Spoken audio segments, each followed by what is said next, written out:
Welcome to Sort of the Story. I'm Janey. And I'm Max.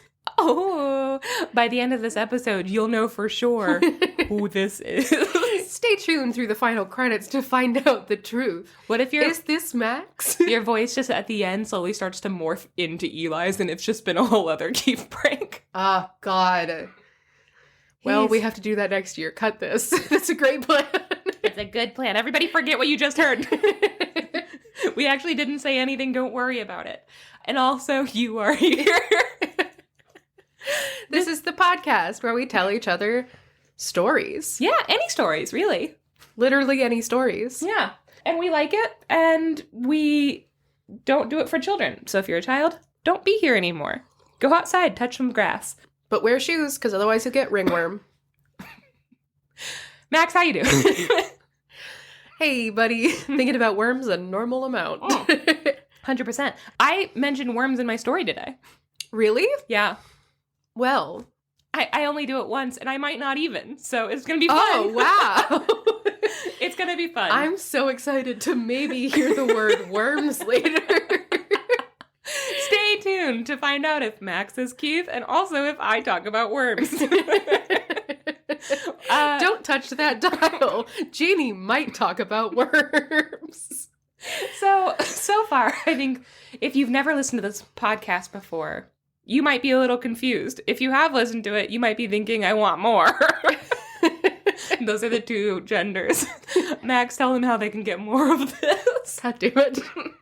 Listen, if you want to go on to Patreon, and the link for that is in the description for this episode, the show notes, you can pay us $7, and then every month we'll send you, and only you, not only you, everyone who subscribes for $7 on Patreon, just a really good bonus episode with a sparkling personality and like a really nice sense of humor. It's a bonus episode of The Real Face for Radio, for sure. Oh, yeah.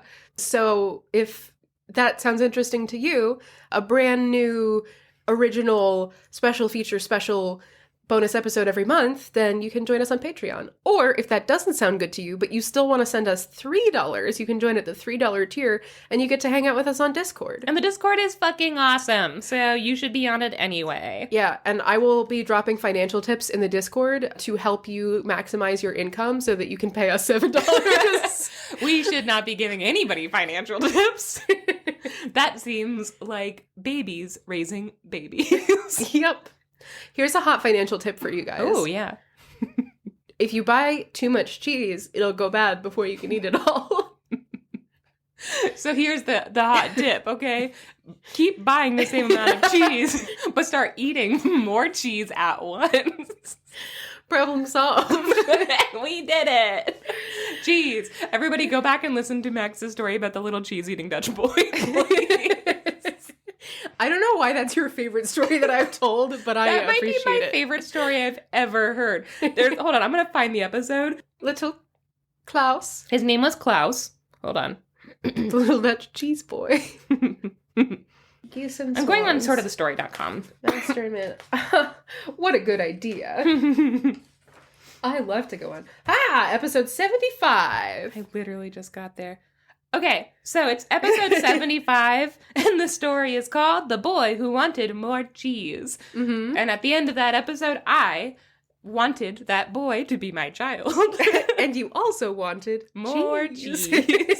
Anyway, so for more hot tips like that, join our Discord for $3 a month. Yeah, and also you can check out all of our stories on sortofthestory.com, as well as other information and our social links, and you can email us if you want to. You don't have to, though. But you should, and it has to be good, though. It has to be good. If you're thinking about writing it right now, fuck it. Go back. Think again. If it's not good, harder. We're going to judge you. And we're going to send it back with edits. And we're going to send it to your teacher. And your mom. And your mom's going to get it, too. I don't know. I am bullying And there. your crush. Your crush is going to get it. Along with that picture that you don't want anyone to see of you on that vacation with your family. I'm going to cut a lot of that because none of it was good. I realize I keep saying that and then not cutting anything. Yeah, you do. It's sometimes I go back and I listen and I'm like, why did she leave that in there? Usually it's because those things will bleed into the next thing that's relevant. Oh, and so that's true. I can't cut it. And I'm like, ah, fuck. I guess the whole story is staying in. That's a bummer because it is not relevant. Love it. Okay. Should we hit the town on these tails? We should fucking hit the town. We should paint these tails red. That is mentioned in my story. Really? Listen, you're fucking nailing it, man. Okay, well, let's go. I'm Max playing is gonna... story Battleship, and I am winning. Battleship? Yeah, I'm just I'm giving That's you... in my story! Are you fucking kidding me? Oh, battle is. Ships aren't. Okay. All right, I'm thinking that maybe I'm not winning a battleship, and you're just like, oh, you came so close to my ship that a wave would have caused my ship to capsize. Wave? So you got me. All right, well, Max is going to tell me a story now. Goodbye. Okay, Janey. Okay, Max or Keith. Or Janey. Who knows? I got a story for you today, and I'm gonna pitch this to you the way I pitched it to you earlier. Okay. So, this is what I'm pitching. Okay. And also what we're going to do for the podcast. Listeners, you don't get input on this. I'm already doing it. By the time you listen to it, we're already in your house. It will already be done. You will already be dead. The rivers will run red with blood. This is the butterfly effect, and you have no say in it. So what story are you going to tell? So I was trying to think about what story I wanted to tell for this week. And this is really weird. I was looking through a roster and I saw that someone's middle name was Odette.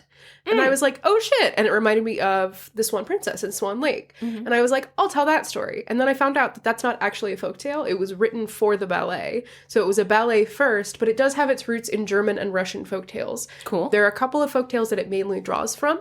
So here's the shit that I'm slinging at you.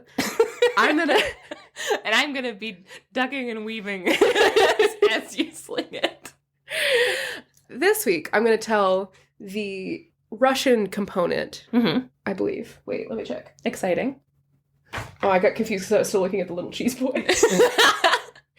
I'm going to tell you the Russian folktale that contributes to the story of Swan Lake.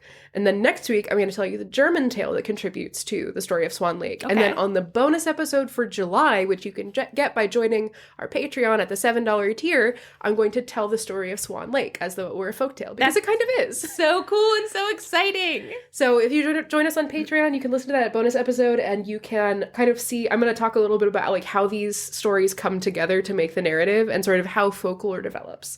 So this is like a to be continued, like multi-part series? Yeah. Cool. I'm here for it. Exciting. Thanks. I'm pretty excited about it. It's pretty genius. It is Plus, genius. now I don't have to find a story for the next 2 episodes because I already have them. I'm going to laugh so hard if by the time... Have you already read through Swan Lake? Like, yes. Okay, good. Because I was going to be like, it's going to be one of those things where you're like, oh, I know exactly what I'm going to do. And then when you go to prepare for the bonus episode, you're like, this is 2 lines long and it's all dance choreography.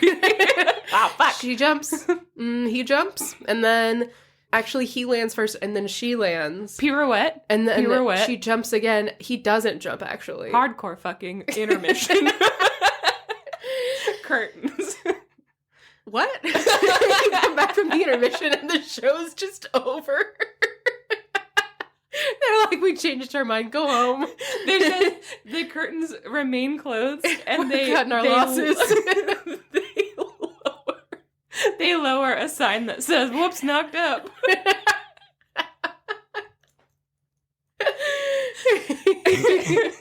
It's a beautiful story. It's a beautiful I'm really story. excited for your retelling. So the story that I'm going to tell you this week, I think is a really cool folktale in its own right. It is a Russian story that was recorded by Alexander Nikolaevich Afanasyev in 1858. This is also included in Andrew Lang's The Yellow Fairy book. This story is called The White Duck. Oh. Yeah. Okay. Also, I'm going to tell this anecdote, even though it's lame. I was looking for this story, and I knew that Janey had just purchased a collection of folktales by, like, a prolific folklore author. And I read that this was by Alexander Afanasiev, and I was like, oh, Janey just got a book by him. And so I went through all of my book collections, all of Janey's book collections, trying to find this collection of stories by Alexander Afanasiev that I was convinced that Janey had purchased. But the whole time I was actually thinking of Peter Asbjornsen. Yep, and Jorgen Moe. What an idiot. And she was like, oh my god, you'll never guess what I just wasted so much time looking for Asanafias when I was thinking Asbjornsen the whole time. And we both threw our heads back and laughed. And I was like, this is relatable to everyone. Meanwhile, again, none of you are memorizing the shit that we're saying. We're definitely not pronouncing anything right. So it's exciting. By the way, I got a couple Asbjornsen books because I was looking for one where it has a punchline about a butt, and I was like, ooh, exciting butt stories! And I bought so many, and none of them have the story that I'm looking for. Now I'm wondering if I made up the butt story. Maybe it's by Alexander Afanasiev. Oh my god. Relatable to everyone. Anyways, yeah. My sense of humor is becoming more and more esoteric. So you guys know that that's something that could happen to anyone, and listen, it's not the first time and it won't be the last time that I got my Afanasiev confused with my Asbjornsen. Am I right? Am I right, ladies? Am I? Write to us, email us at sortofthestory@gmail.com. Thank you. All right, so this story is The White Duck. Our story begins with a wedding. The prince of a kingdom marries the girl of his dreams, and they are so happy. Their life is just wedded bliss. Like, they are unbelievably into each other. It is gross. Nobody wants to be around them. This kingdom seems like they're full of dicks. But shortly after the wedding, the prince is called away to a long journey, which it'll be a while before he comes back from. And it says that this happens after too short a time. He had not yet had time to have enough of talking to her and listening to her, which I think is nice. That is nice. I'm sorry. My fucking cynical brain is like, oh, he's got to go on a long journey. Where? Is he mounting the summit of Whore Island? Tell me why my brain's just like, that fucking slut, he's stepping out on his woman. Journeying for poon, more like. He's about to deal with state affairs. We're both saying the same thing. Go. So, before he even has time to get tired of talking to her all the time every day, he has to leave and go on a journey. Mm-hmm. And he is heartbroken, and she is heartbroken, and she begs him not to go, and he's like, I have to, but I'll be back. And she's like, okay, but it's going to be so long. And he's like, I knew it's going to be so long. And she's like, okay, but you hang up first. And he's like, no, you hang up first. They're annoying, I won't lie. And he's like, okay, well, I have to know that you're safe while I'm gone, because if I worry about you, I'm going to fucking kill myself. If I worry about you even once, I'm jumping off of Whore Island, throwing myself into that slutty sea. And he's like, so here's what you have to do. You have to make sure you stay away from any wicked people. Don't let them talk to you. Don't talk to them. You also have to stay away from wicked ideas. Don't even let them get in your head. Not even a little bit. Don't you think wicked things? I'll be so sad and I'll be gone. Also, you should stay in your quarters until I come back. Uh-oh. From the context of this story, I think that he means you should stay, like, in the castle that we live in, or in the house that we live in. He's not like, specifically I'm just going go into your bedroom and close the door. He's like, okay, goodbye. No, don't follow me. If you hear a click outside the door, don't worry. That's just me clicking my shoes. No, the door is stuck. I'll send someone to help you real soon. So he tells her to stay inside of their house until he gets back, basically. Mm-hmm. He's like, I don't want you going outside and being damaged by the elements. Ew. Yeah. Ew. They're gross. Yeah. Sorry, I didn't expect to go into this so mean, but now that I'm telling the story, I hate them. Sometimes when we read it, we don't hate it as much as when we're talking about it out loud. Yeah. So she locks herself in the house. She bids him a tearful adieu, and he leaves on his journey to Whore complete Island. Task in location. She locks herself in the house, and she busies herself for many, many weeks. Mm-hmm. But eventually, a woman comes and passes by her window, and she sees this girl locked up inside. And the woman goes to the window, and she's like, "Excuse me, are you okay?" And she's like, "Yeah, I'm just staying inside forever." And the woman at the window is like, why don't you come outside? It's a beautiful day. You have this big, beautiful garden out here. Why don't you go for a little walk with me in the garden and get some fresh air?" And No, lady, she doesn't know you. I'm beginning to think that maybe she should stay locked inside. maybe she should stay locked inside. Well, I flipped so fast. Janey, the voice of agoraphobia. Wait a minute. She wants to fucking kill you.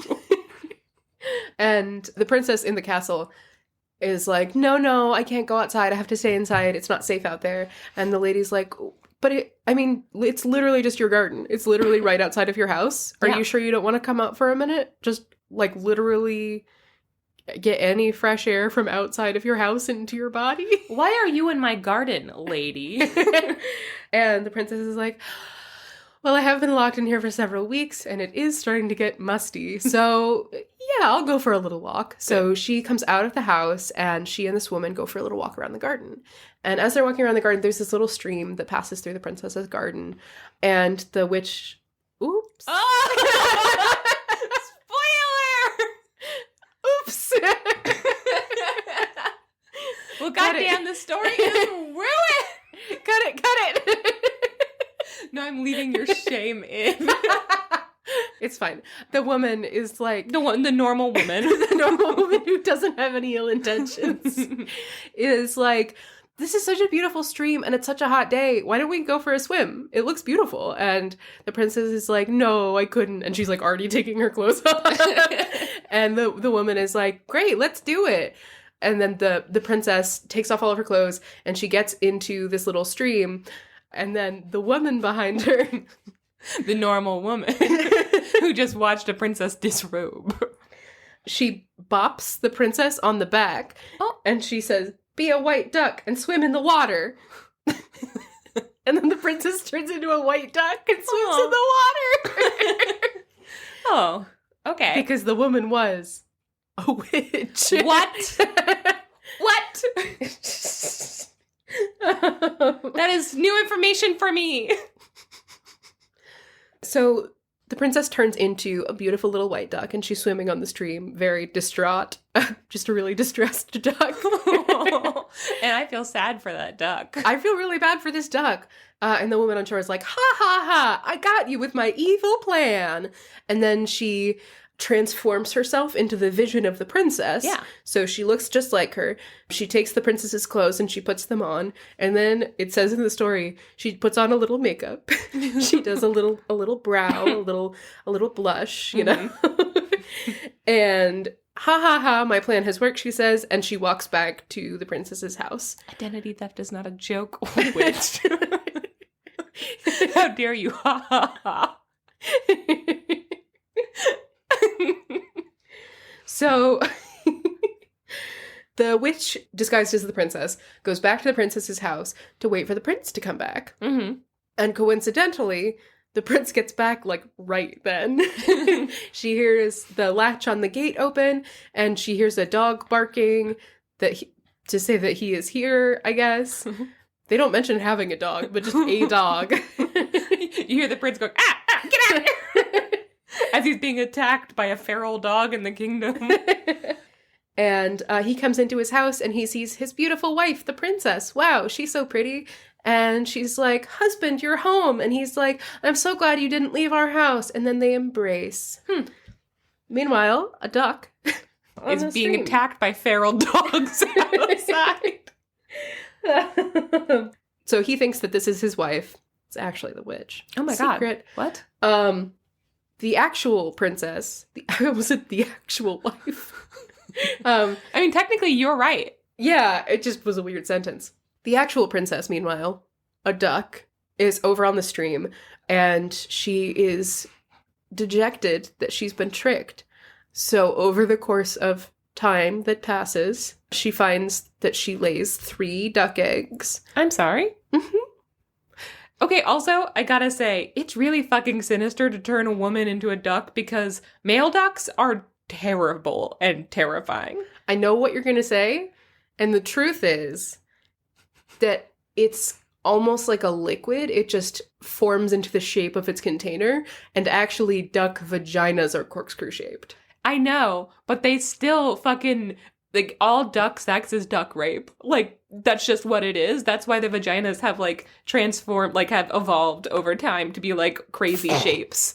Like a crazy straw. Vaginas are crazy straws. If you guys don't know, because we just started talking like we were reading each other's goddamn minds, male ducks will jump on top of female ducks and then rip out all the feathers and the, like, the top of their head and shit. And then, like, duck penises are just, like, weird liquid things in order to get into any shape because duck vaginas are like, we don't want this. Yeah, there was a fun fact that went around for a while that duck penises are corkscrew shaped, and that's not true. So stop the duck slander. Cut it out. It's not true, and it's not funny. And it's not funny to turn a human woman into a female duck, is what I'm saying. It'd be like turning anyone into a dolphin.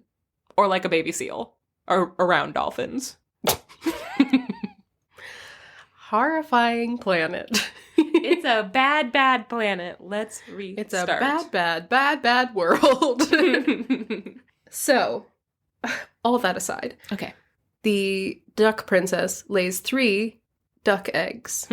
And from them, she gives birth to 3 human babies. Oh, no. She has 3 sons. 2 of them are very, very strong and, like, just, like, hefty, hale little boys. And then the third one, she calls him Tiny because he's just really little and he, like, has, like, a constant shiver and he's super skinny and, like, just fragile. Oh. And his 2 brothers love him so much and they carry him everywhere. And when he is cold at night, they, like, take turns holding him so that he stays warm because Aww. he's just this little wisp of a thing. Sweet. Anyways, this is all true. This is all in the story that his brothers love him so much and they take care of him all the time. And apparently they were born baby, like, fully capable, like, children. Mm-hmm. Okay. Or they became children. Time passes. Wow. She's been a duck for a while. Yeah, she's been a duck for a while. What's the lifespan on a white duck?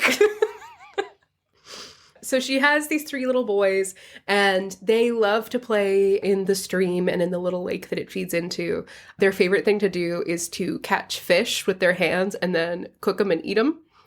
It's their favorite meal. They love to just, like, splash around in the lake and catch fish. Can't imagine they have any other options. Yeah, for sure. And their mom is just a duck, and that's fine. They don't know any other way. But also she has a human voice. I feel like I should say this. Oh, okay. And the boys grow up, and they are very adventurous, and they're especially interested in this little house that's, like, near the pond and stream that they live in. Mm-hmm. And it's the prince's house. Yeah, I was gonna say, they're so close by, and if she has a human voice, why not just fucking walk up to him one day and is like, hi, you have a birthmark on your ass shaped like Texas. I'm your wife.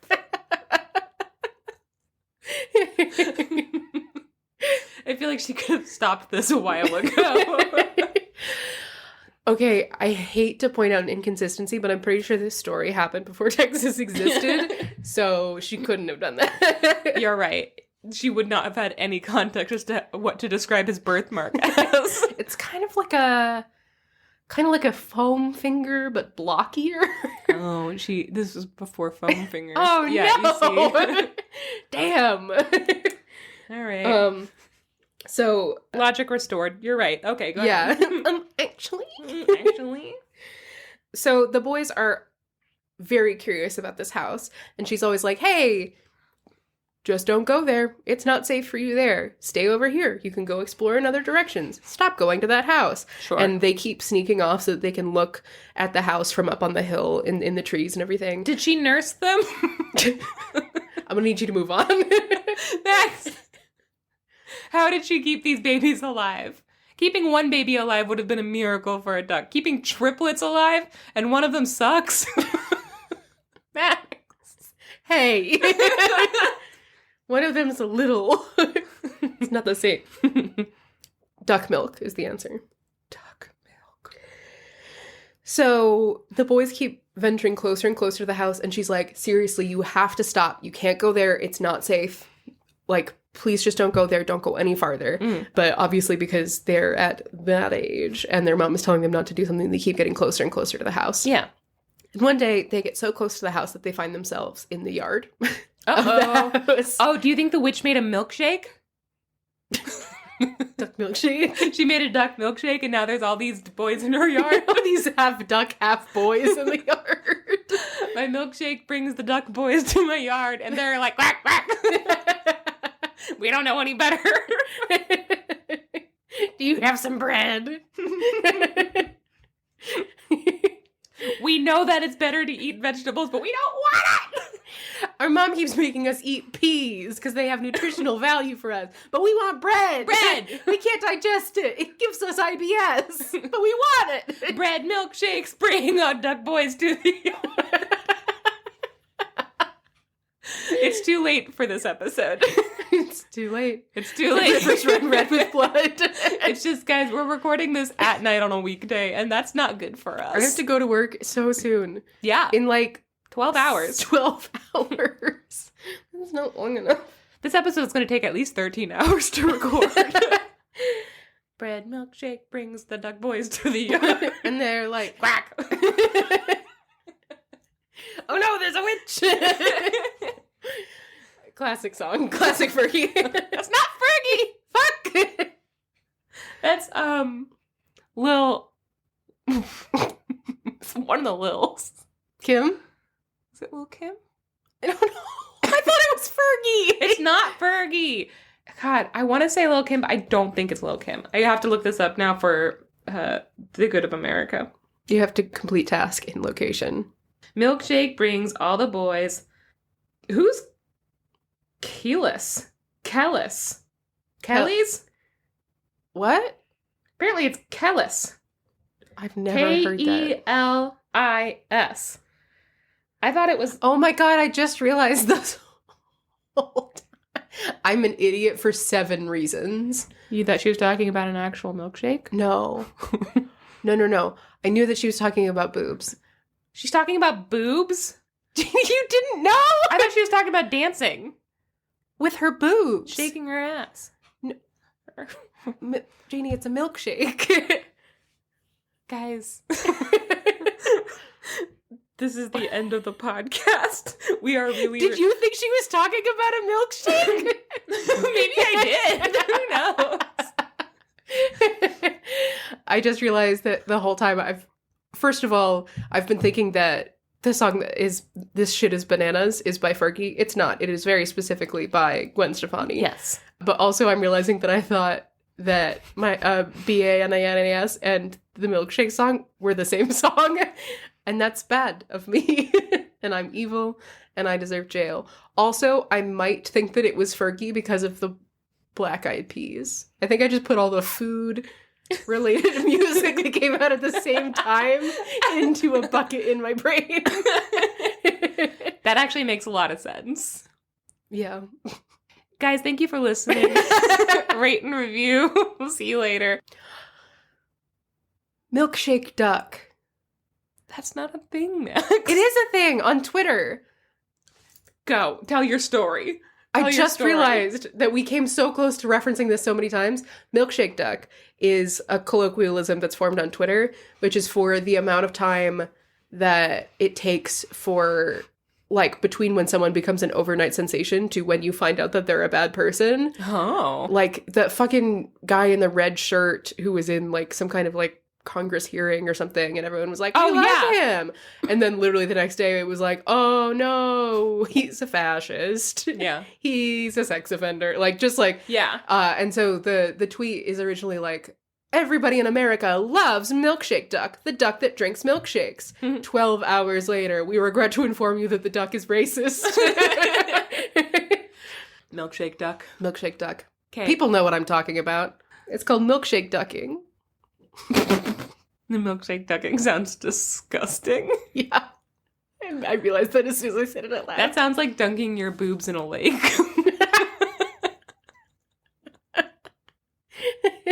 Please tell your story. I know. I think that just killed our spirit. Yeah, that ruined me. We got it. So, the boys arrive in the yard where the milkshake is being prepared. Yes. And as soon as they step onto the property, the witch, still in the disguise of the princess, knows. Okay. And she goes to the window and she sees these 3 little boys, like, sneaking into her yard, and she knows exactly who they are. And she grinds her teeth, and she is immediately like, not in my fucking house. Get these fucking kids out of here. Yeah. They're gonna ruin everything. And so what she does about that is she goes to the door and she opens it and she says, "Hello, little boys. Would you like to come in for a snack? Uh-oh. And a milkshake." Anybody want a milkshake? And they're like, what's the base? And she's like, bread. And they're like, fucking shit! What kind of milk is it? Duck. Just like Mama makes. Just like Mama makes. So she offers them I feel like legally snacks. we have to say that ducks don't make milk. I feel like I don't want us to get sued. I feel like they can sue me if they want to try. She invites them in for cookies and treats and snacks and milkshakes. They go into the house and she feeds them and she plays with them. Aww. And it starts to get dark and she's like, "Hey, it's kind of getting dark. Do you want to stay the night and then you can go home in the morning?" And they're like, "Yeah." No bad boys. Yeah.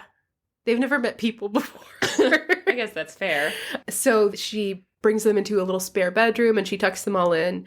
And she's like, "All right, good night. I'm glad we got to hang out." And they're like, "Thank you. Good night." Uh-oh. And the 2 bigger brothers immediately go to sleep. They pass out as soon as they touch the bed. And they are very loud and they are snoring. And then the little one does not fall asleep because he has a weird feeling about this. Ooh, He's like, maybe this is bad. This is just like Molly Whoopie. Okay. So he lays awake and he listens. The witch outside, as soon as the door closes on this bedroom, calls for the servants to kindle the fires, hang the kettles, and sharpen the knives because she's going to eat the boys. No. So all of her servants get to kindling the fires and hanging the kettles and sharpening the knives. Yeah. They're like, we're actually fine with this. No notes. And the littlest boy, his name is Tiny, hears all of this happening and he's like, "Oh shit, like, we're in fucking trouble. She's gonna literally eat us." The witch comes to the door and she waits a couple minutes and then she comes to the door and she says, "Are you asleep, little ones?" And the littlest boy inside says, "No, we're not. We cannot sleep for the thoughts that chill us. We dare not sleep, for they mean to kill us. Fires are being kindled, kettles are being hung, knives are being sharpened." Oh, shit. And that's the end of the rhyme. He's just like, "We know what you're doing. We will not be fooled, witch." Yep. "You are going to eat us, which is why I am not asleep." And she's like, "All right, I'll come back in a little bit." "There once was a boy from Nantucket. He will not go to sleep because you want to kill him." The end. Cannibalism. "Roses are red, violets are blue. You want to kill us." Fuck you. No! You finished the rhyme. So the witch goes for a walk around the block to give the boys time to go to sleep. And then she comes back and she goes to the door and she's like, "Hello, little ones. Are you asleep?" And Tiny is like, "No, same reason. I didn't forget." And he repeats the same rhyme, quote unquote rhyme again. Yeah. The witch is like, "All right, well, I gave it 2 chances and that's all the patience I have." Yeah. So she opens the door and she sneaks into the room and she sees that the littlest boy is still awake. And she's like, "Thank God, because I couldn't fight those 2, like, buff fuckers." So she goes towards their bed where the little boy is, like, hiding in between his 2 bigger brothers. And she takes a hand of glory. Okay. A dead man's hand severed at the wrist, and she passes it over all 3 of them, and it puts them all into an enchanted sleep from which they may never wake. Aw. Yeah. The next morning, Princess Duck is like, my sons didn't come home last night. I bet I know where they fucking went. Yeah. So she looks everywhere that she can think of to try and find them, and they're nowhere. And she's like, well, I guess it's the worst place possible. And so she goes over to the prince's house, and out in the yard, she sees the pale, white, cold bodies of her 3 little boys. Oh. They're just sleeping, but they look like they're dead. I'm imagining her now as one of those little pencil ducks. You know, like the cute ones, like... Oh, yeah. I call them pencil ducks because there's somebody on TikTok who has one of those ducks, and its name is Pencil. Oh, God, that's so good. I know. They are truly the fairy tale ducks. They're so sweet. They're so good. They're just always running around. Yeah. Anyway. Intermission to think about pencil ducks. Intermission. And when we come back up, there's going to be a sign that says, oh, she's pregnant. So, the white duck finds her children laying in the courtyard of this house. Wow, she kicked them out of the house. She just threw their bodies outside? I think they're outside as bait for their mom. Shit. Maybe? Okay. Unclear. This story is unclear on a lot of points. Got it. She sees her boys, and they look like they're dead. And the princess duck flies up, and in her human voice, coming from a duck, says, quack, quack, my sons. Quack, quack, my beloved ones. In want I reared you, with tears I suckled you, you slept, I lay sleepless, you ate, I went hungry. So I am your mom. I have duck milk. Quack, quack. Hello, it is your mother. Quack, quack. Quack, quack. They'll know what it means. Quack, quack. And so she laments with this rhyme over her, rhyme, quote unquote. Yeah. Over her presumably dead son's bodies. Mm-hmm. The prince hears voices in the courtyard, and so he comes out, and he's like, whoa, a talking duck. Wild. And 3 dead boys. Wife, come see this. A talking duck. Uh-oh. And the witch in disguise as the princess comes out and is like, so she gaslights him. She's like, that might be what you think it is, but it's not, and whatever it is fucked up, and servants, get it out of here. Okay. You didn't hear that duck talk. You're crazy. Anyway, someone chase this duck away. You know what? Actually, it's pretty feminist of her to gaslight that prince. Gatekeep. Girl boss. Duck boss. Oh. So she commands the servants to drive the duck away, and her servants come out and they start trying to shoo the duck out of the courtyard. And every time they shoo it away, it flies right back and it comes over to the boys, and they can't get a hold of it because it's too fast and it flies up just too high for them to reach. And so these servants are all just chasing this duck around the courtyard, and she's too good at being a duck. Yeah. Great job being a duck. Good job. Quack, quack. Quack, quack. Indeed. And as she's fleeing from these servants, she says, quack, quack, my sons, quack, quack, my beloved ones. The witch it was that put you to sleep. The witch it was with her wicked ways. For a snake is she, and a deadly one. From you she took your father own, and my own dear spouse. She drowned us all in the river swift. She turned us all into white-winged ducks, and she herself lives like a princess. True. So, are they ducks? No, she's projecting. She's not good at... It doesn't really flow off the tongue. No, none of these rhymes are good. I assume it's because it's in translation from Russian, but also whoever translated it did not try. No. Not even a little bit. Not even a single bit. So this duck is flapping around, and she says, quack, quack. The princess is a witch, and she turned me into a duck, and she stole my husband, and you're my sons, and he's your dad, and I'm a duck. Quack, quack. Quack, quack. And the prince hears this, and he's like, well, hang on just a fucking second. This sounds a lot like it pertains maybe to my life story somehow. So he's like, well, hang on, make sure that you don't hurt this duck. Let's, try and catch this duck so I can hear what she has to say. Yeah. So for a different reason now. And all of the servants continue chasing her, and they can't get her until the prince himself joins in the chase. And he raises his arms up to try and catch her, and she just, lands in his hands and, settles down. Aww. And he's like, hello. And she's like, quack, quack, I'm your wife.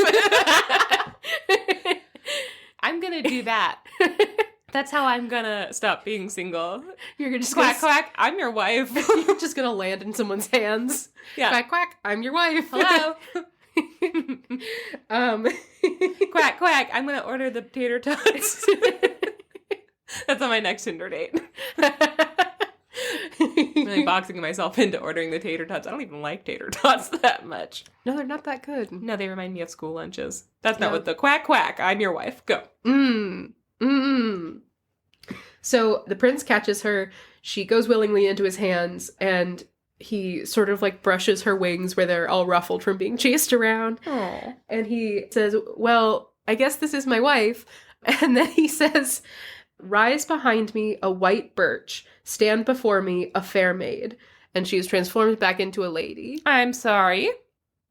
The tree is a real curveball, right? No, him doing magic is a curveball. Oh, I guess that's also a curveball. The tree is also a curveball, though. It's two curveballs. Wait, so I thought that was just part of the spell. It is. So is he turning the other princess into a white birch? No. Okay. He turns the duck back into the princess. Yeah. And also, he grows a tree. A white birch tree appears behind him, and also the duck is his wife again. He's like, I had one thing on my to-do list, and now I guess there are two. I was gonna grow a tree, and now also I have to make a wife. So, all he said was turn into a beautiful maiden. What if she shows up looking completely different? Yeah. And she's like, is this what you're into? Are you fucking serious? He's like, I'm not the one who, say thank you. And she's like, quack, quack. And then she beats the shit out of him. Quack, quack. She breaks a branch off the birch tree and just starts swinging. Because ducks are mean. Yeah. She is transformed back into a person. Also, there's a tree now. So the prince and the princess, now reunited, find a magpie, and they tell the magpie, don't worry, they tell the magpie to take 2 little glass phials and go and tie it to its little legs, go and get water, 2 different water in the 2 different phials. One of the phials should be full of living water. The other phial should be full of laughing water. Oh, that's not what I thought that. I assume that the third phial is filled with loving water. Oh, live, laugh, and love. Do you think laughing water is just like whiskey or vodka? Probably. Right? Probably just grain alcohol. Yeah. The duck comes back with living water, and it's just full of fucking parasites. Yeah. And also Everclear. It's the 2 phials. Everclear and what's it called? One of these waters is gonna be on fire soon. What is that river disease you get? Giardia. Giardia. One of them is full of Everclear, and one of them is full of Giardia. Ooh. Guys, it's starting to get real moody here in the podcast studio. There's a thunderstorm happening. Oh, and some are scared. Oh, buddy. So the magpie goes and collects these 2 phials, one of Giardia, one of Everclear, and returns. And then they take the 2 phials of water and they pour the living water over their sons, the 3 boys. And the 3 boys come back to life. And then they pour the laughing water over their 3 sons. And now their 3 sons can talk again, because apparently that was a problem. What? That wasn't that part they of were it. anticipating. And their little happy family lived happily ever after. Sure. What? I'm telling this in the order of what it happens in the story. Okay. So they sprinkled them with talking water, and they began talking and laughing. And so now the prince has his whole family with him, and they never had cause to shed a tear, and prospered evermore from year to year. Never more to return was the evil past, and they could be happy together at last. And as for the witch, she was tied to a horse's tail, the horse sent across a field. Where the witch's leg came off, there a poker appeared. Where her arm was severed, there lay a rake. Where her head rolled down, there a burdock grew up. The birds came flying up, and they pecked the flesh. The wind swept up, and they bore off the bones, and nothing was left of the wicked witch, neither trace nor word nor memory. The end. They're like, so happily ever after, also gruesome murder. The end. Okay, here's my thing. The witch is the only one in the story that can do magic up until suddenly the prince does magic. Do you think they're siblings? If so, gross. That's gross. Why would they be siblings? Why can he also do magic? Why would she want to marry her brother? Guys, the rain is it's on my side. storming so in. And they were roommates. It's just, how common is magic in this world? I don't know, but we have 6 characters. Yeah. A witch, a magic prince, a talking duck, and then 3 little boys who were hatched from duck eggs. So I'm gonna say that's like 100%. Okay, well, also, though, I'm starting to think maybe that... Well, I mean, she couldn't turn herself back from a duck. She's not magic. Also, the magpie being able to understand, like, oh, I gotta go out and do this. Do you think he used to be a person? You're really not as hung up on the tree as I was hoping you would be. I did so much research. Max, the tree, I didn't even realize. I was like, maybe there's no tree there. Or maybe in order to, like, bring a human to life, you also have to have, like, a good tree. It's the law of conservation of trees. If you cut down Trees one can be duck, either- you have to grow a tree in its place. Trees cannot be destroyed. Also, if anyone is born, a tree has to be created. Classic law of conservation of trees. That should be our rule in America. If you want to have a baby, you have to plant a tree. Yeah. Huh. And if that baby grows up to be a dick, we cut that tree down. And we use it to build their coffin. Yeah. Yeah. That's weird and intense. Yeah, the cadence of the story being like, and they lived happily ever after, and they never had another problem. They were a happy little family, just the prince and the princess and their 3 beautiful sons who were all happy in their beautiful happy house.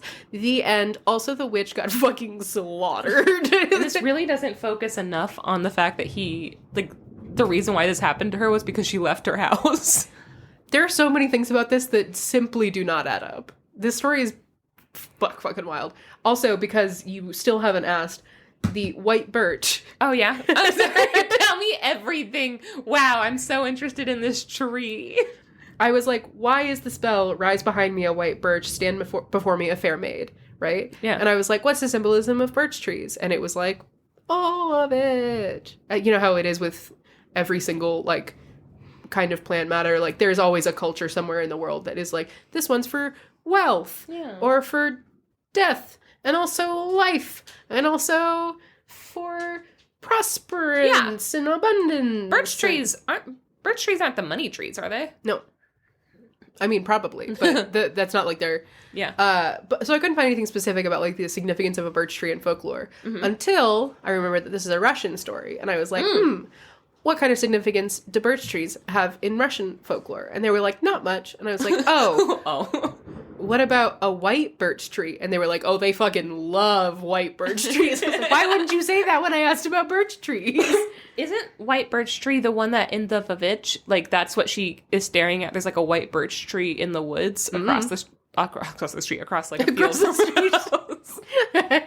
I don't know. I don't remember. I think the symbolism about witches and woods and, like, a white birch tree in the Vavitch. Maybe. But the Russian symbolism for it, Russians are fucking crazy about white birch trees. It's considered, like, a symbol of Russia. It's like they are bonkers for them. I couldn't find a clear explanation except that they just fucking love them. There's one thing we know that Russians love, or 3 things. They love vodka. They love releasing tigers into China, and they fucking love a good white birch tree. They love that fucking tree. God, they love that tree. So this is like a weird thing where he is like, it's like him like planting an American flag and then doing a spell, basically. He's like, anyways, this story is copyright Russia. I hope my wife's not a duck anymore. Pretty good. Thanks. Pretty good. I'm excited. So next week, what culture are you doing for?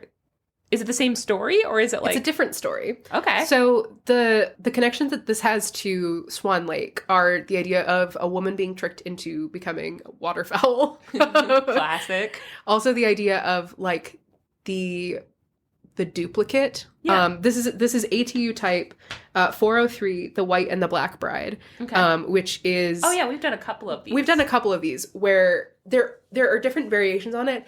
I more and more have I have problems with the ATU types because they're very non-specific. The White Bride and the Black Bride in some cases are like a comparison between 2 different kinds of woman, and then in the end they end up with like the other spouse who is better suited to them. Mm-hmm. But this one is part of the category of The White and the Black Bride, where it is like in Swan Lake or in Black Swan. Yeah. Where one of them transforms the other into something. Yeah. And then they transform into them, and then they do evil and pretend to be them, right? Yeah. Which is a very different kind of story, God, I think. Black Swan did that so well. Yeah. Yeah.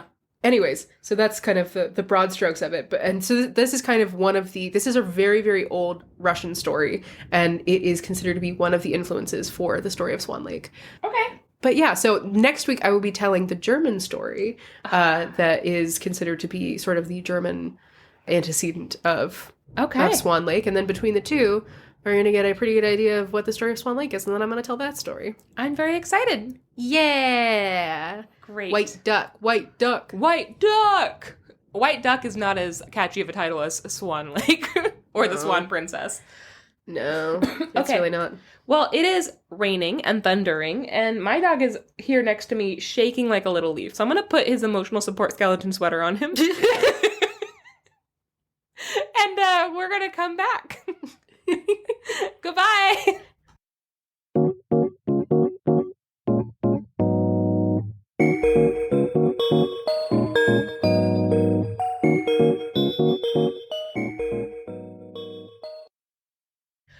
Okay, Max. Janey. I am really, first of all, a little confused as to how I came to this story today. So I was going to do one from a couple new books that I got, right? I was like, I got all these new folklore books, and I was looking for the butt story, didn't find it, and I was like, maybe I'll take a story from there. And then I started thinking about how we are in Pride Month, and I was like, you know what? Let's try to find like an LGBTQ story, right? We're like right smack in the middle of Pride Month. And so I was like, cool. Let's start looking. Of course, there's very few original like folk tales that will fit that. There's a lot of interpretation you have to do. There's lots of mythology, and I have done a few like LGBTQ plus myths, as have you. And so I went down that road, and I found a list that mentioned a couple stories. I went through a couple of different cultures, and then I started on one that I'm very excited to tell you. It's not, at the end of the day, it is not expressly a gay myth. But I think it's pretty fucking fair to make assumptions about other people's cultures. So fair enough. Here I go. Just in relation to it being Pride Month and in terms of like folklore, to be super abundantly clear. Yes. There has always been, for all of human history, myths about gay people. Yes. And also stories like sexuality and writings like that. From gay people. Yeah, those have always been a thing. The way that folklore works, though, is that what is preserved is what is continuously brought into like the public mind. This is true. So if there is a period of time where those stories are not told, they are more likely to die out. Which is very unfortunate. And we've lost a lot of really great stories as a result of societal pressures against, various different et ceteras. Or they have been rewritten. Or they've been updated to a new, like, society at a different time. And then that version was what became popularized. For example, the myth of Echo and Narcissus was originally the myth of Narcissus and Amanias, who is a shepherd boy. It's the same exact myth, though. Basically. Wow. Yeah. Which I am going to be including in my Book of Greek Lovers because I like that story a lot and I thought that was kind of cool. I love it. Yeah. So yes, absolutely. Just an important distinction that there are and always have been folktales about. Also off topic of the story I'm going to tell, but there are a bunch of gay men in mythology and there's very few lesbian women in mythology, if any, especially in like Greek mythology and like our texts that we have. And first of all, that's because the Library of Alexandria burned down. And so we don't know what we lost. But also because the idea of women having sex with each other genuinely didn't make sense to human beings until like the 1900s when men were like, wait a minute. You're telling me that? No, because there's no penis. And women were like, you are an idiot. Mm-hmm. Lesbians have also always existed. It's just that men were the one that were writing and being educated and disseminating information, and they couldn't think of a world that didn't involve penises. Yep. And if they ever came across a piece of writing that was like, what if just two ladies and no dudes, they wouldn't be spreading that story around. Except for Sappho. Oh. Anyways, so Good. Just to be clear, historically, lots of LGBTQ representation in folktales. However, our surviving records, less so. Yeah. And so we have to make some different interpretations sometimes, and I'm going to tell you a really good one. Are you ready? Yes. I'm thrilled. You're going to like this one in particular. This is the Tan Bocunya, the cattle raid of Cooley, an Irish story. It also blends up. Getting there. It also blends up into Scottish territory and just Celtic territory in general. One morning, Queen Maeve and her husband Ailill. By the way, I did so much fucking research on how to pronounce these things. I had phonetic guides. I'm still going to do it wrong, and I am sorry. But you are trying. One morning, Queen Maeve and her husband Ailill were lying in bed, chatting, and teasing each other. They had just woken up and they're having like a sweet little like morning together, just like lying in each other's arms and like teasing each other. Like a dead wife flashback, but in real of, time. Yeah. Well, this specifically in the Tan Bocunya, which is like the epic story of this, this section is called Pillow Talk. That's cute. That's what they're doing. This fucked up story begins with pillow talk between straight people. And I think that that's important to remember. They ruin everything. Okay. Love it. So they start this like sweet little fake fight about who is stronger and who is richer. And soon it turns into a very real fight because Maeve cannot lose. Really relatable. Ailill is like, listen, you're so lucky to be married to me. I'm very strong. Everyone knows that. And also, you're a woman. You need somebody to take care of you. And I'm like a big, strong man, and I'd love to take care of you. And he like kind of laughs to himself like, ha ha ha. And she's just staring at him, not blinking. Like she's stopped moving completely. And she's like, husband, we are certainly well matched in many regards, right? But I am the fiercest warrior in the world. I have whole armies that bow down to me. And also, not to mention, I'm fucking hot and everyone says it. So maybe you don't hold a fucking candle to me because I'm better and richer and stronger and more famous than you. And he's like, okay, well then why don't you prove it? And she's like, prove what? And he's like, let's prove who's richer. We both have possessions of our own. Let's fucking line them up. And she's like, oh, let's do it. Let's fucking do it. And so they call their servants and they have them line up all of their castle possessions. So like tapestries, jewelry, armor, like everything that they each own. And they're lined up in order of like comparison. They're just like on different sides of a room with like a line in the middle. And it's determined at the end of this that they're truly matched in all of their possessions that they have in the castle. And Ailill smiles and he's like, all right, I concede. We're equals through and through. And he's like, let's eat breakfast. Maeve is like, no, it's not enough anymore. We have to actually settle this because now I'm pissed. And he's like, oh, I started a whole thing. It's like, damn it. And so I do think she just needs breakfast. She might just need to eat breakfast. And she maybe just needs to eat some breakfast. And Ailill cannot convince her to do that. So she demands that their sheep be compared, but they are of equal number. And then they compare their horses, and they are of equal number and equal breed. And then they're like, let's compare our fucking soldiers. And everything is equal. They're like, fuck! So she's really, really upset. And eventually she's like, no, we're going to compare our cattle, okay? I got the most cattle in the whole fucking world. They do this, right? And they do have equal numbers of cattle. But Ailill smiles, and he's like, you realize that I have Finn Bannock, the white bull that's known to be the strongest bull in the world. So, like, we might have the same number of cattle, but he pretty much equals, like, 1,000 bulls. Like, there's no way. Quality over quantity. It is. And he's, like, a famed, like, magical white bull, basically. Yeah. And so Maeve is like, no, that white bull was sired by my cattle, so he's technically mine. And Ailill smiles, and he's like, all right.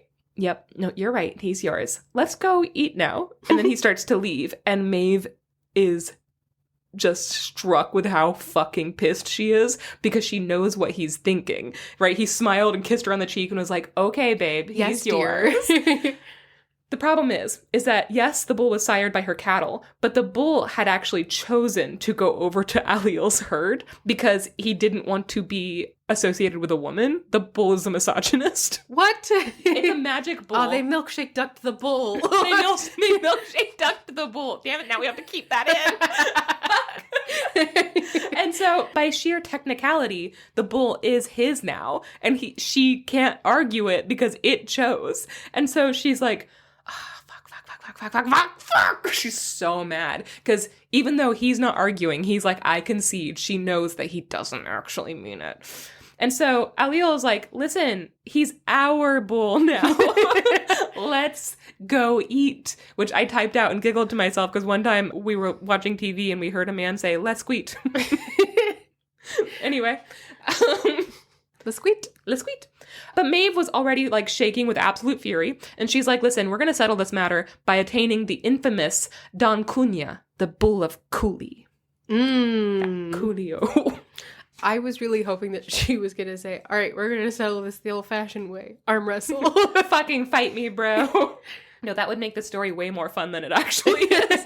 So Aliel is like, please, babe, let it go. I already told you it doesn't matter. And she's like, it does matter. I will not stand to be unequal to you in any way. I need to get that other bull. So Don Cunha is the black bull of Cooley, sometimes called the Black Bull of Ulster, right? And he's just as famous as the White Bull, and he's like just as magical and strong and intense. And so she sends someone to bargain with the owner of Don Cunha. His name is Dara McFiertna. Dara McFiertna. That's it. I tried so hard. That was so good. Thank you so much. I rarely actually You really got try. that breathy Irish R in. That Dara was McFiertna. The second one was good. The first one was bad. Fuck. Okay, so she sends a messenger and she's like, go tell Dara that we're going to be trading. I'm willing to offer him like treasures and whatnot, but if he wants to just like fucking call it square and have a night of passionate wild sex with me, I would be willing to do that. So let him pick. And so the negotiations go super well. Dara's like, I don't know if I'm gonna part with this bull. Like, he's kind of a big deal. You said sex with Maeve? Like, with her? She's gonna be there and everything? And I'll be there too? Oh, hell yeah. Okay. Can it be nice? So he's like immediately like, yeah, fuck it. Yes, tell her that's a great offer and I accept. And so to celebrate it, Dara invites the messengers to a feast. However, they got absolutely sloshed and they started talking shit because they were super drunk. And they said that had Dara not agreed to the trade, Maeve would have taken the bull by force with her army. And that insults this guy. And he's like, well, fuck you then. And so he backs out of the deal. And he's like, tell Maeve to fucking fight me then. I have the Black Bull of Ulster, so you can go to hell. So they tell Maeve what happened, and they're all like, oh, we fucked up, I'm so sorry. And instead of being annoyed at her sloppy drunk servants, she's like really pissed at this guy Dara for denying her this bull. And so she's like, listen, he never wanted to trade with me. He was just fucking like pulling our chains. And so, you know what? That's it. She decides to fight, like start a whole war about it. Maeve has a temper. Have you noticed? Has she had breakfast yet? That's my question. Maeve is a fucking crazy person. By the way, just continuing with my theme of ACOTAR stories, in Throne of Glass, also by Sarah J. Maas, the main villain is called Queen Maeve. Nice. I think in Irish stories, Queen Mab, the Queen of the Fairies, is also from the same root. Yes. Yeah. So Maeve puts out a call to all of her followers that she's going to war with Dara in Ulster, and she needs their support. And she's so respected in Ireland that, like, she amasses this huge army almost immediately. And the night before they go to war, Maeve went to her favorite druid, and she asks, hey, what's the outcome of this war? Like, it's already going, but I want to know what to expect. And he says, you're going to live. And she's like, thank you. Am I going to be victorious? And he responds, you're going to live. She's like, oh no, what the fuck does that mean? And he's like, live, you will. Mm-hmm. Good news, you're gonna walk out of this still breathing. Just like, this does not sound great. And he's like, let me consult my texts. yep, you live. Oh no. And so she leaves feeling a little bit less confident than she felt before. That's one of those sentences, where like if you change the emphasis, it's a bunch of different sentences where it's like, yeah, you're gonna live. Yeah. Oh, you're going to live. Yeah. You're gonna live. That's 100%. He just keeps using all of them and she's like, oh no. And so she doesn't feel super great about this, but it's too late to back out. So she starts heading home and a beautiful woman walks up to her chariot and she says, Queen Maeve, I have a prophecy for you. And Maeve's like, who are you? And she says, I am Fatum, a prophet. Now, Fatum, by the way, is one of the famous members of the Tuatha De Danann. She's a fairy. So she tells Maeve that she's in danger. And she says, quote, when I think of the future, I see only shades of red for you. And Maeve's like, okay, but I was just told that I'm going to be victorious. And I'm like, no, you weren't. But she's like, everyone knows we're going to win. And I just got confirmation. So your prophecy is wrong. And Fatum tells her this. Are you ready for a fucking badass speech? Yes. I'm really excited. She says, quote, you have an enemy you have not yet seen. He is a fair-haired giant among men. He possesses a physical prowess the likes of which has never been seen in this land. He fears no man, and all who come before him shake with terror. Before his spear, blood will flow like rivers from your greatest warriors. There will be a terrible destruction, anguish, and pain. This man is coming now. And his name? Ken from Ken and Barbie. Is Cuchulainn. Close enough. You were so close. Okay, so this is the famous Cuchulainn, who we have talked about a couple times on this podcast. Mm-hmm. Then, as Maeve is like, wait, who the fuck is Cuchulainn? This Fatum just disappears in a cloud of mist, and she's like, just like waving the mist out of her face, and she's like, what? You can't just say that and act like I know his name. Who is that? But she's already gone. Important to note, Cuchulainn is only 17 at this time. That's gonna be important in a bit. So, in just a few days, Maeve knows that this prophecy is correct because the battles were not going her way. People are dying left and right, and all the while, there are rumors that a fair-haired giant is getting closer and closer to the war and just taking people out. Fuck. Yes.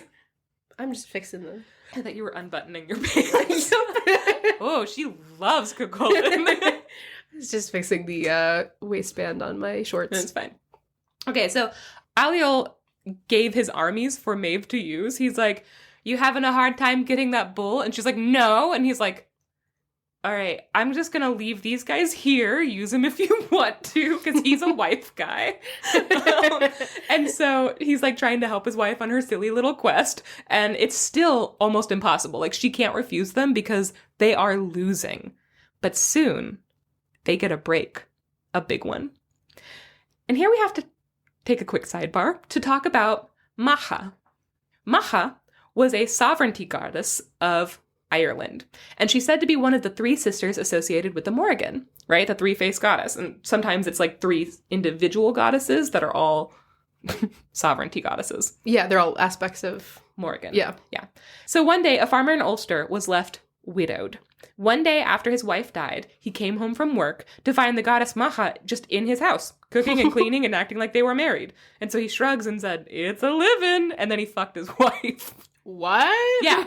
So she ends up getting pregnant, and they're just married now. She just fucking walked in and said, you're my husband now. She just landed in his hands and said, quack, quack, I'm your wife. This is how I'm going to stop being single. I just show up in your house cooking and cleaning. Janey, you literally did that.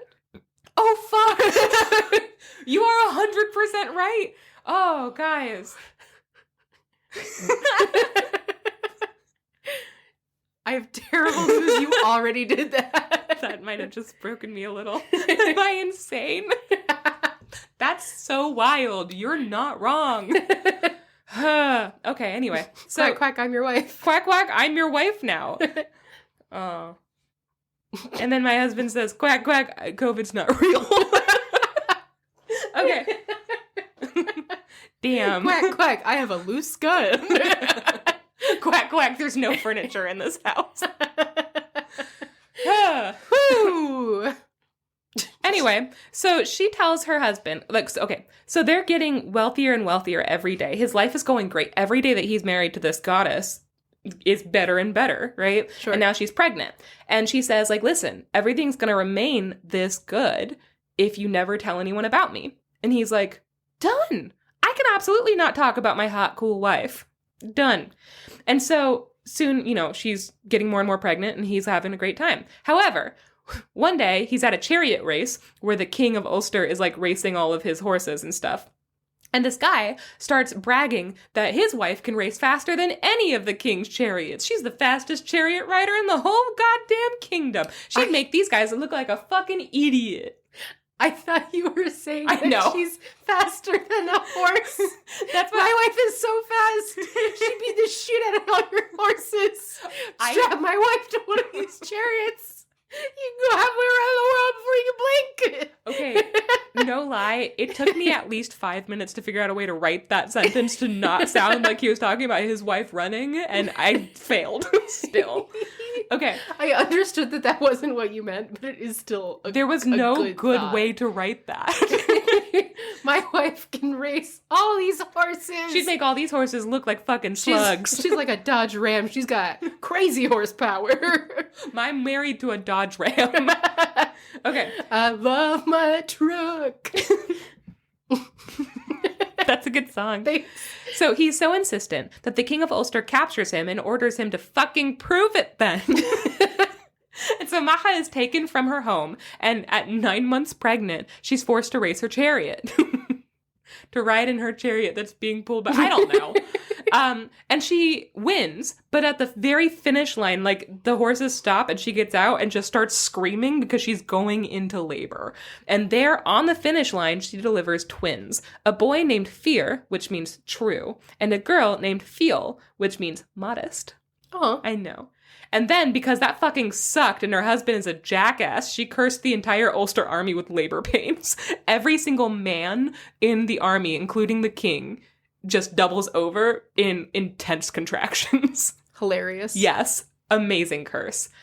The only one that is not injured, or that is not cursed, is that fair-haired giant, Cuchulainn. Now, it's literally just the one guy. The reason why is because, remember, he's only 17. He's not considered a man. Oh, I know. He's just a baby. So this is, of course, great timing for Maeve's army. They're like, oh my god, like, this was getting real rough. And so they basically can just now walk up and grab the brown bull of Cooley. They're like, he's ours now. The what? The brown bull of Cooley. The black bull? Brown bull. Was it brown the whole time? Yeah. Why did I think he's been brown the whole time? So Cuchulainn is off doing something. I actually don't know what he's doing. I forgot to look this up. They said he's off on like some sort of tryst. So he's out completing tasks. He's out location. He's out fucking. So he's not there when the whole army ends up getting cursed. And so Maeve's army manages to get their hands on Don Cunha. But this bull is, again, freakishly strong, and he's very angry at them just walking up and capturing him. And so he ends up goring 50 people to death and then rampaging through the camp, destroying supplies and equipment. And then he storms off and kills a bunch more people as he goes just to be a dick. And then he just goes back to his little pen where he was before. And Maeve's like, fuck, that wasn't as easy as I hoped it would be. God damn it. So eventually, the only thing standing between getting the bull again and then going home defeated was the mighty Cuchulainn, this, like, prophesized warrior. And he's super strong, yes, but he's still only one man against a whole army. And he's like, listen. And he can't even buy cigarettes yet. He's like, I can't even technically join the army. So, like, I don't know, guys. And so he ends up invoking the sacred right of one-on-one combat. And then I wrote... And then he fights Maeve. And then he says, meaning only one person would be allowed to fight him at a time, in case you didn't know what one-on-one combat meant. Arm wrestle. Yeah. He's like, listen, I can win these fights, but if, like, a whole army attacks me at once, I'll be squished. So he's, like, very confident. He knows he's, like, the strongest person in the whole goddamn world. He knows he can fight for months without getting tired. Like, he's just not worried about the fighting. There is one thing that is worrying him a lot. Years earlier, when he was just a boy, he began training with a famous warrior woman in Scotland named Scatach. Oh, Scatic, I think? Scatach. That's a way better way to say that. Scatach. Yeah. She's so cool. She's so cool. So while he was there, training with Scatach, he meets another young warrior named Ferdiad. Ferdiad is from Connacht, and they're just like from different, places in Ireland. They're both in Scotland now, and they're both training. And they become best friends immediately. Like, they have this bond that is like just otherworldly. Like, they can read each other's fucking minds. They train side by side for years, and they become foster brothers. And I looked this up a little bit later. The bond between like these foster brothers is considered to be like the strongest bonds in like that a man can have, right? So the bond of bros before hoes. They are bros before hoes. And you know what? We should all be so lucky. Should all be so lucky. So they are matched equally in every respect. Like, they can do everything the exact same, save for two things. Scatach had shared a secret with Cuchulainn. He knew how to summon the Gae Bullock. It's spelled Gaebulg. The Gae Bullock. It looks like the gay bulge. So just know that. If I have to know that, so do you. So the Gae Bullock is a mythical spear. It's formed from the bones of sea monsters, and it lays at the bottom of the ocean. Oh. And she told Cuchulainn only how to summon it. So he has a secret. Ferdiad, for his part, has horned skin, which makes him invincible to weapons almost everywhere. And we're going to go into that later. Is he a Teenage Mutant Ninja Turtle? What? Armor. Oh. Huh. Oh. No. An armored shell. Armored shell. Okay. What? Armadillo. Max. I never thought about that before. Okay. I might have to leave that one in. Okay, so for days, Cuchulainn defended Ulster against Maeve's army alone. Sometimes he would send bodies back to her camp and just be like, take these guys back. Sometimes they were carried away by the river, which was like running red with blood. At times, he would just slip into a trance, like he was meditating, and just slay hundreds of people in a row every single day. Like, he's just taking soldiers down one by one by one. Meanwhile, everyone in the back is just fucking going into full labor pains, like, ah! You did this to me! As they like shake their hands at the king of Ulster. So, when he would catch sight of Maeve, he'd throw rocks at her. What a dick. She's a dick. This didn't have to happen. So many people are dying. But that just feels petty. It is petty. He never hit her. But once, he got close enough to, quote, knock a squirrel off her shoulder. She had a squirrel on her shoulder? I have so many questions. I forgive her for everything, and why is he allowed? I have so many questions, and no one seems to think that her having a squirrel on her shoulder. This is your white birch. My white birch. So he's like throwing rocks at her and hitting squirrels off her shoulder. So maybe that squirrel was an assassin and he actually just saved her life. Damn it. Back at his camp, Ferdiad was doing everything he could to avoid fighting his best friend, his brother, and then I put probably his lover, let's be honest. Eventually, impatient to have this war just be over already, because they know that the only one that really can stand up to Cuchulainn is Ferdiad, but he won't do it because he loves Cuchulainn and he doesn't want to fight him. He's just kind of hoping that the army will be better before that happens, right? And so Maeve sends her sexy, sexy daughter, Findabair, to get Ferdiad good and drunk. And after he's good and drunk, Maeve goes to him and is like, you little piece of shit. And then she just fucking starts, like, making fun of him and shaming him and, like, goading him and being like, you're nothing. You probably couldn't even beat him if you tried. You fucking piece of shit. And he's like, I'm just too drunk for this. Just being so mean. Can I go to bed now? So she yells at him until he's like, fine, I'll fight him. Jesus. Cuchulainn, when they meet on the battlefield, Cuchulainn does try to appeal to Ferdiad because he's like, I don't want to fight you. And he says, when we stayed with Scatach, we were never apart in courage or in war. We shared the same heart. You were my best comrade. We breathed the same air. You were dear above all. I'll miss you, I swear. He's like, please don't make me do this. I'll miss you. And Ferdiad is like, yeah, I don't have a fucking choice, bro. Fight me. Remember when we were bros? This is like... You remember earlier when we were also bros? When we were bros. And now you're going to let some hoe come between us. So they fight for 3 days until finally Ferdiad starts to get the upper hand. And knowing that they are at the end, Cuchulainn is forced to resort to summoning the Gaebolg.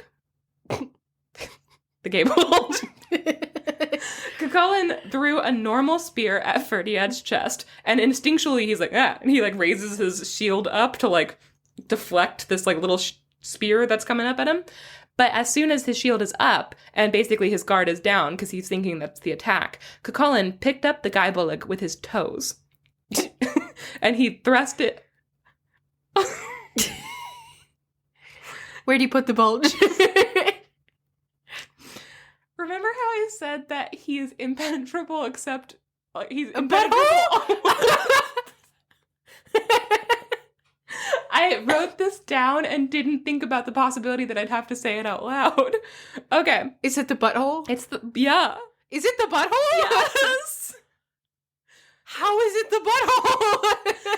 Okay, How is that real? I'm gonna go back. As soon as his shield was up and his guard was down, Cuchulainn picked up the Gaebolg with his toes and thrust it upwards into his friend's anus, the only part of his body that the spear would have been able to penetrate. Inside of his body, the spear unfurled its barbs, following the veins and arteries leading up to the heart, causing an agonizing death for poor Ferdiad.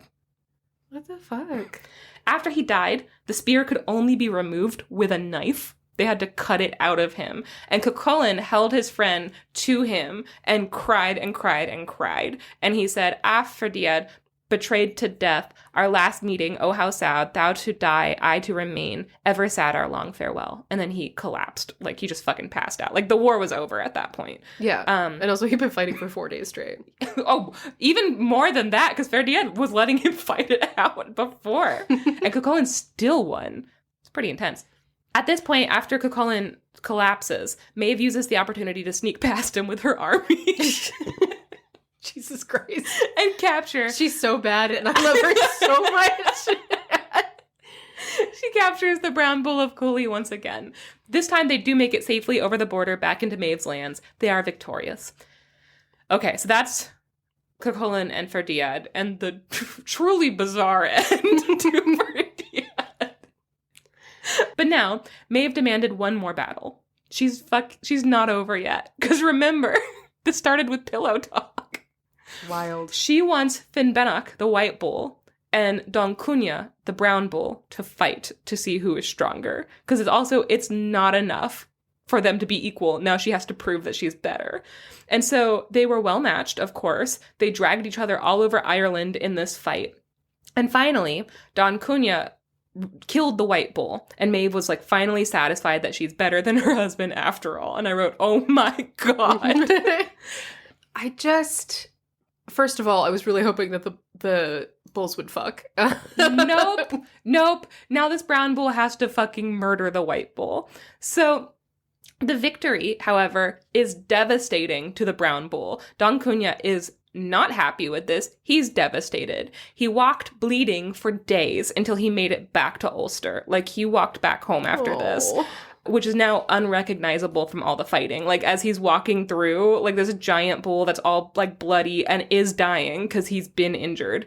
He's looking and he just doesn't recognize a single part of his homeland anymore because the war has destroyed it. This is I'm sorry, this gets really sad. This is a quote. There were no men left living on the peninsula, only sorrowful women and children mourning the loss of their menfolk and all of the senseless destruction that had attended their death. The people were at first kind of happy to see Don Cunha. They were like, oh my God, he's back. I wonder if that means that, like, it's a good omen, that's our luck's gonna change. But he's changed. He's like, he's super fucked up. And so he ends up, like, basically, like, rampaging through this town, like, just feeling really cornered and boxed in by all these people, and kills a bunch of people on his way out. And he runs and runs until he makes it to a, like, clearing. This is the bummer of a story. I really should have warned you for this. He makes it to a clearing, and then he lays down to rest. And it was there in that clearing that the bull finally took in all that had happened, and his heart burst from pain. And he died of a broken heart. Oh. And the next day, a herdsman stumbled across a giant standing stone shaped like a bull. The ground beneath it was crimson with the blood of the brown bull of Cooley. And this is the epic of the cattle raid of Cooley, and how Maeve basically started a war that ruined everybody's lives and like pitted like brother against brother and shit just so that she could show up her husband. Slay. Okay, so here are some notes. This story was mainly put together with 2 different sources for me. So I watched 2 YouTube videos because I was trying to find like written accounts, and they were all so disjointed that I was like, let me find somebody telling on YouTube. I found one called Maeve and the Bull of Cooley, and it was narrated by Ronnie Drew, and it's from like an old CD of Irish myths and legends, and it's fucking badass. And I'm going to put the link in there, but guys, just his voice is like, I'm going to play you a snippet of his voice in a minute. It's like, good. It's good. Yeah, it's a legendary battle with like this old Irish, like just amazing voice. Hell yeah. The second one was a TED Ed video narrated by Iseult Gillespie called The Myth of Ireland's 2 Greatest Warriors. So that's where I got the, like the Ronnie Drew one is all about the bull and like the cattle raid and Maeve's armies and like the strategies they were using. And then the TED Ed one is all about Cuchulainn and Ferdiad. And there are some that argue that Cuchulainn and Ferdiad are just friends. So, like, again, I mentioned this because I found a list that was, like, some gay myths. And they showed up. And so... Gay myths for teens. Gay myths for gay teens. So, some of them are like, listen, Cuchulainn and Ferdiad are just friends. Like, there's nothing more. You guys are reading into it. And others are like, there's a lot of fucking innuendos in this story that I think it's impossible to ignore. And so... What? Also, it's the butthole. So that's pretty impossible to ignore. Okay, so I found an article by Tom O'Donnell, who is a man who has a PhD in medieval childbirth and child rearing, specifically concentrated in 12th and 13th century Ireland. Huh. Yeah, I was like, that's so specific and awesome. But Tom O'Donnell has kind of a lot of things to say that I don't know if I fully agree with, but he specifically mentions the homosexual themes in this story that people like to bring out. And so he includes this passage from the translation of The Cattle Raid of Cooley by Penguin Books. And there's an end note that talks about the Guy Bolg, Cuchulainn's barbed spear that only he can use, right? And the note specifically talks about the sexuality in the description of the weapon and the innuendos that you can pull from it. So this is the note, okay? Mm-hmm. Ferdiad dies when Cuchulainn penetrates, quote, the rear portal of his body with the Guy Bolg. Philip Bernhard House, emphasizing the arguably homoerotic relationship between Cuchulainn and Ferdiad, has this to say. Bolg, or Bolga, either means sack or swell. Thus, the Guy Bolga is the spear of swelling, the gay bulge. An erect penis, or the spear of the sack, which is penis and scrotum. Somewhat vulgarly put, it is quite literally the gay bulge. End quote. Yes. Many people disagree with this interpretation. They're like, it's a fun bilingual pun, but it doesn't mean anything. Tom O'Donnell is like, Tom O'Donnell's the one who was like, foster brother relationships were just intense male brotherhoods. Yeah, besties. Yeah, and he's like, the idea of meeting your closest friend, your foster brother, on opposite sides of a battlefield would be many men's worst nightmare, so it made for a good story.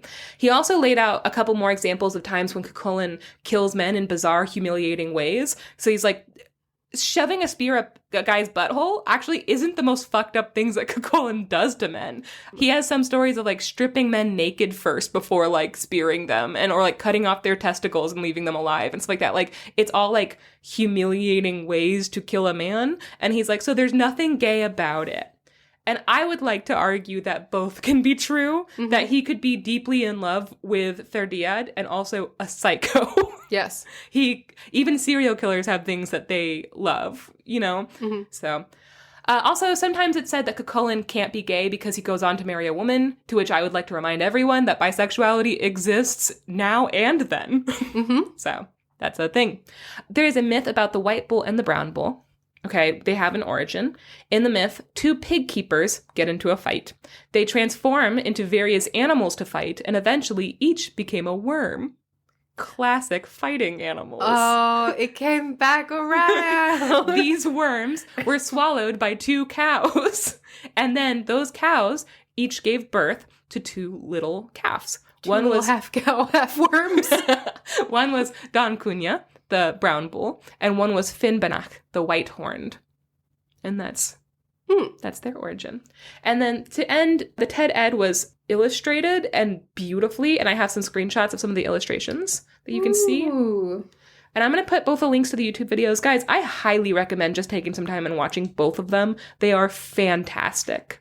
I love this. This is such a cool art style. And I also just, again, it pisses so many people off when I do this because I do it with Greek mythology a lot of like assuming sexuality or like, you know, at least attributing different sexualities. Like I'm on the camp that Artemis is a lesbian, and I'm like, it doesn't matter to me if you don't believe that, but just know that that's what I believe. Yeah. It makes sense to me in the mythology and the way she's talked about. And with this one, I'm in the camp that these 2 are lovers. And again, it doesn't bother me if you don't think that, but I agree. I think that. So, and you can let us know your thoughts on the Discord. Give us $3. For $3. If you want to yell at me, you got to pay me $3 to do it. I really thought that the babies were going to be part of the story. What babies? Fear and Feel. Oh, Fear and Feel. Yeah. Truth and Modesty. No, because she's not even really part of the story. Like, that was just a sidebar to know why the army was taken out. And, like, everything. I had to do so much extra research on this. Like, I accidentally fell into a whole rabbit hole because so many things are happening in this world at once that you just have to be like, by the way, before this happened, they were foster brothers. You need to set up their relationship. Also, P.S. the whole army is cursed. That's why he's alone. The reason why they're cursed is because this bitch had to give birth on a chariot, like, during a chariot race because her husband sucks. It really feels like someone kept interrupting to be like, why doesn't this happen? And they were like, because they were under a curse. And they were like, why was they under a curse? It also felt a little bit like, I don't play D&D, but yes, there is a line when they do the Dungeons and Dragons episode in Community where, who's the guy that plays, what's his name, son? He's pretty famous. He's in Arrested Development. Anyway, so basically, Buzz Hickey's son comes to visit, and they play D&D. And at one point, he asks Abed, he goes, can I walk around or am I going to fall off your map? And Abed goes, huh. And he brings out this giant fucking binder filled with stuff. He goes, the world's fleshed out. You can go anywhere you want. And you know that Abed filled out this world so completely that, like, there's no place you can go or no question you can ask that he won't know the history behind it. And it also is, like, very much like, you know, the J.R.R. Tolkien of, like, the thing that pisses me off is we hear so much about these fucking elves, like, it's not part of the plot. But, again, you're not going to fall off the map. Yeah. You know, like, there's no place you can go that he doesn't know where you are. And that's what it feels like when I was going into this mythology, is that there's so much happening, but it's because it feels very realistic. Like, of course, we're not just following one narrative. It's happening in a world. Yeah, several things are happening at once in different places. Yeah, and most of the stories just like in real life. It's just like real life. And most of the stories that I was reading or trying to figure out only gave me little bits and pieces, and I would have to ask the questions and then be like, fuck, and then go find the other ones because I was like, well, why? You can't just say they were cursed with labor pains and then expect me to be like, cool, moving on. Yeah. Yeah. I really thought that there was going to be, like, the reason why I thought the babies were going to come back is because she is, like, a goddess of, like... Sovereignty, that's the word. I was like, determinism. She's a goddess of sovereignty, so I was like, oh, whoever wins this battle is going to be, like, the next whatever, or it's, like, her babies and they're the future, or something like that. Well, but it's her like, babies, I think, are the future. So... But it's just not related to this particular story. This one. So this is just the cattle raid, but the Ton Bokunya is one tale. And I think that there's like a bunch of other like tons out there that say different parts of the mythology, you know? So like... Would you say that there are tons of them? Tons of tons. I'm not sure. I could be wrong on that. But Queen Maeve is bizarre, and she has so many myths about her that she has several husbands before she gets to Aliel, who obviously is her, like, OTP. But, yeah. It's pretty interesting. It's pretty fantastic. You know, Cuchulainn, he's going to go on. He's going to have a whole epic life. Yeah. Oh, yeah. Yeah. The Morrigan, Macha being part of that, like her children, they all come up again, you know? Even Fatum, the prophet from the Tuatha De Danann, like she has a whole mythology as well, separate, you know? Makes sense. Yeah. It's pretty cool. Pretty fun. I'm into it. Yeah. All right, guys. Well, that was a very long one. We're going to get rid of a bunch of this episode, so who knows what's going to make it. But if you liked it, consider leaving us a 5-star review. That would help us out a lot, and specifically on Apple Podcasts, because that's the only one that I check. So that would mean a lot to me. And you can get some bonus episodes. You can hear the Swan Lake episode that Max is going to tell, and it's going to be released on the first Monday of July. So you'll have that to look forward to by giving us $7 on Patreon.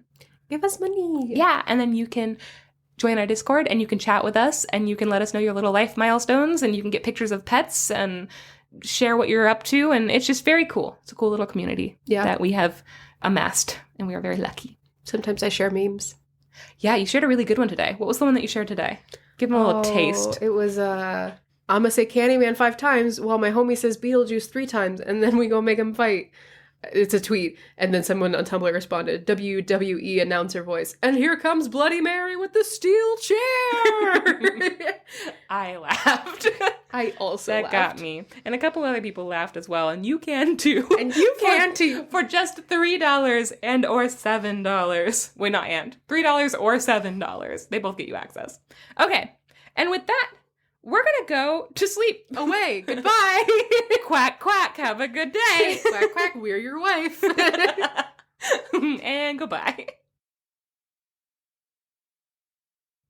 If I put a gun to your head... Please don't. I did. And I said, you have to set up your WikiFeed account today. What would be the first picture that you post? It has to be good, too. You have to get, like, immediately 1,000 people to look at your toes. I feel like this is a trick question because the only answer I can come up with is a picture of my feet. You think a picture of your feet would just immediately go viral on No, WikiFeed? I just don't know what else I would post on WikiFeed. No, like what? There's like different things your feet can do. Like you could like lather them in honey. Here's what I would do. Can I tell you what I would do? Sure. No one can steal this idea because I just came up with it and I think it's brilliant. I'd put a rat on it.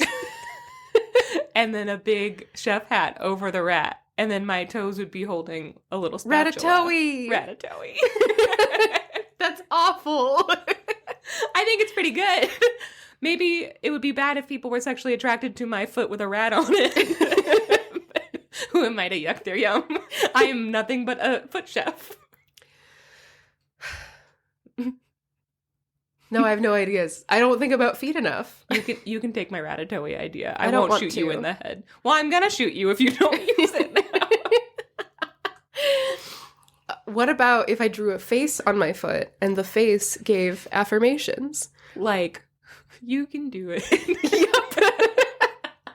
A picture of the bottom of my foot with a smiley face drawn on it that just says, hey, your friends really appreciate your input and they respect your opinions. Don't die. I'm your sole heir. No, that's a pun. That's not an affirmation. The fact that you don't know the difference tells me that you have the spirit of a true jokester. What a compliment.